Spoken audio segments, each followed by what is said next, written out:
अस्सलाम वालेकुम रहमतुल्लाहि व बरकातुहू। इत्तेहाद न्यूज में आप सभी का खैर मकदम है। आज बात करते हैं कैसे कुछ लोग कानून की धज्जियां उड़ा रहे हैं। कोई कानून किसी तरह अदालती फैसलों का लिहाज भाजपा या फिरका परस्तों की जानिब से नहीं किया जा रहा, जबकि सुप्रीम कोर्ट ने हाल ही में यानी कि 2024 में और इसी साल 2025 में भी कुछ अहम फैसले सुनाए थे।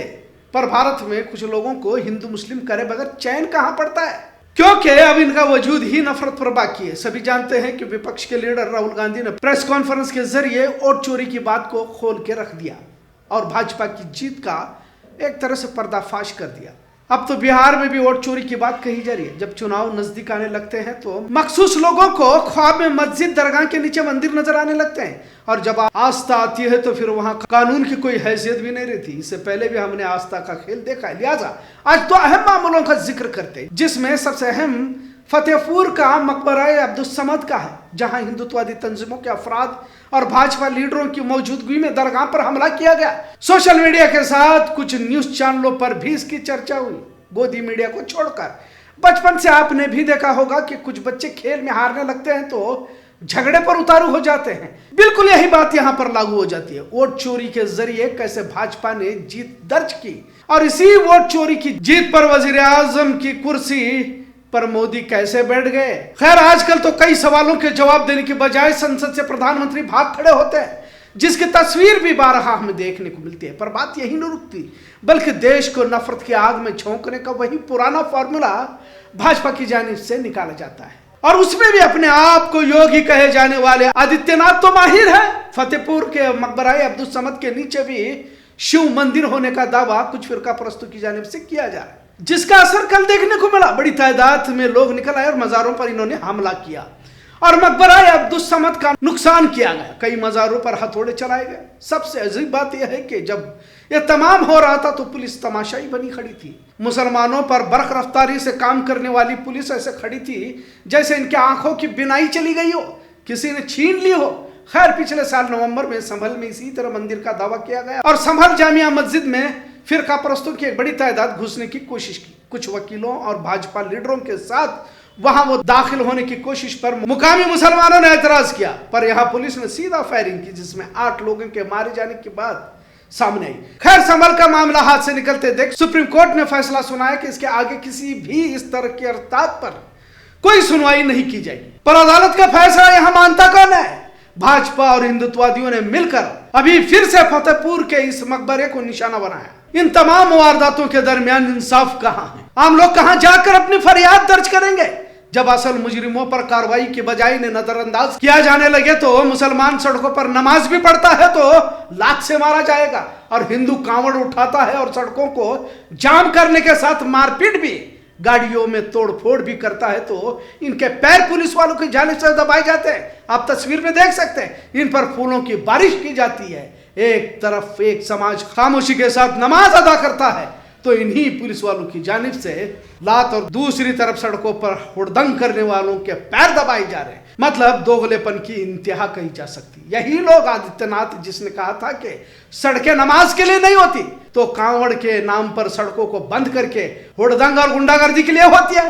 भारत की सबसे बड़ी अदालत सुप्रीम कोर्ट जब फैसला दे रही है कि किसी भी पुरानी इमारत पर यानी कि तारीखी इमारत पर कोई भी दावा करता है तो उस अर्जात पर सुनाई नहीं होगी, तो फिर से अदालत की परवाह किए बगैर मकबरा अब्दुल समद में जाकर गुंडागर्दी करने वालों के घरों पर बुलडोजर चलाने की हिम्मत अदालत या पुलिस में क्यों नहीं? क्या कानून को जोश तभी आता है जब सामने मजलूम मुसलमान हो? आखिर मुल्क की आवाम को गुमराह कब तक करते रहेंगे? चुनाव आते हैं तो मस्जिद के नीचे या दरगाह के नीचे मंदिर तलाशने की मुहिम चलाई जाती है, और इनके लिए कोई कानून, कोई अदालत नहीं है। खाकी वर्दी में ऐसे खड़े रहते हैं जैसे ये पुलिस वाले ना होकर बजरंग दल के कारकुन हो। आखिर यह सब कब तक चलता रहेगा?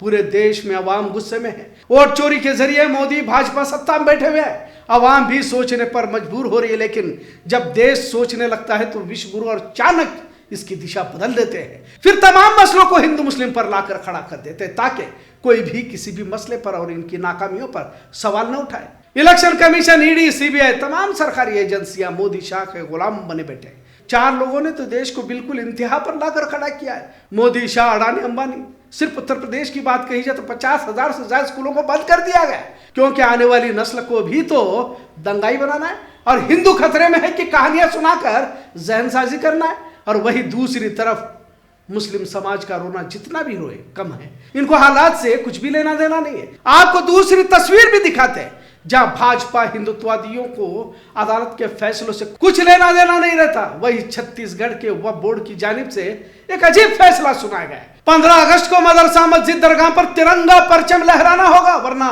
इन्हें पाकिस्तानी मान लिया जाएगा। और ये ऑर्डर वक्फ बोर्ड चेयरमैन सलीम राज ने दिया हुआ है। और तिरंगा न फहराने वालों को सख्त हिदायत देते हुए देश विरोधी कहा जाएगा।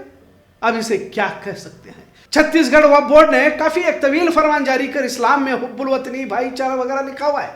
अब इस मुनाफिक किस्म के सलीम राज को यह पूछना जरूरी हो जाता है कि क्या तिरंगा मस्जिदों, मदरसों या दरगाहों पर ना लहराने से ही पाकिस्तानी हो जाता है, या फिर मंदिरों पर भी तिरंगा लगाने का फरमान वजीर आला विष्णुदेव साय ने दिया हुआ है। दरअसल मुसलमानों को वैसे भी हुब्बुल वतनी साबित करने की जरूरत नहीं है, क्योंकि इसकी आजादी के लिए सफ़े अव्वल में लड़कर, अपनी गर्दनें कटाकर, अपने जिस्म का खून लहू बहाकर इसी जमीन में हमारा खून जज्ब हो चुका है। मुसलमानों ने ही तो कुर्बानी पेश की है। पर कुछ मुनाफिक किस्म के लोगों की आबादी बढ़ रही, बिला वजह अपने आप को देशभक्त होने की दलील कोई न पूछे तो भी देने की आदत अभी बढ़ती जा रही है। आपने देखा होगा कि उमरा हज पर बिला वजह परचम को दिखाया जाता है और तस्वीरें निकालकर सोशल मीडिया पर अपनी हुब्बुल वतनी पेश करते रहते हैं। ये अंदर से डरे हुए रहते, ये खुदा को डरने वाले लोग नहीं रहते। ये जो है फिरका परस्तों से डरते हैं और अंदर से डर कर इस तरह की हरकतों को अंजाम देते। यकीनन जश्न मनाना चाहिए और मनाते भी है, लेकिन जबरदस्ती के आपको मस्जिद पर परचम लगाना है, आपको ये सब कुछ करने की जरूरत नहीं है। जरूरत तो उन्हें है जो अंग्रेजों की गुलामी करके मुजाहिद आजादियों को फांसी दिलवाया करते थे। अंग्रेजों से माफी मांगने का जिनका इतिहास है, उन्हें पूछना चाहिए कि आप अपनी देशभक्ति को साबित करो। वह बोर्ड यकीनन हुकूमतों के माथे आता है, पर जिस सोच की हुकूमत वहां रहती है, उनकी जी हुजूरी में इस तरह के फैसले लिए जाते हैं। पता नहीं आखिर किस हद तक हम अपने आप को ऐसा से कमतरी में मुब्तला करते रहेंगे। वैसे भी पूरे शहर का जायजा लेकर आए, किसी भी रियासत में जितना बड़ा जश्न मुसलमान आजादी का मनाते हैं और मुस्लिम मोहल्लों में देखा जाता है, अक्सर गैर मुस्लिम इलाकों में नजर नहीं आता। खैर, आगे चलकर का और कौन कौन से फैसले मुस्लिम दुश्मनी में लिए जाएंगे मालूम नहीं, लेकिन इतना तो जरूर है कि वोट चोरी के सदमे से उभरने के लिए फिर से हिंदू मुस्लिम का खेल खेला जा रहा है। देश की आवाम को चाहिए कि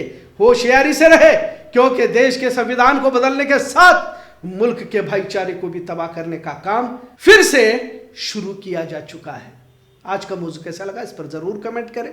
इत्तेहाद न्यूज़ देखने के लिए शुक्रिया। अल्लाह हाफिज।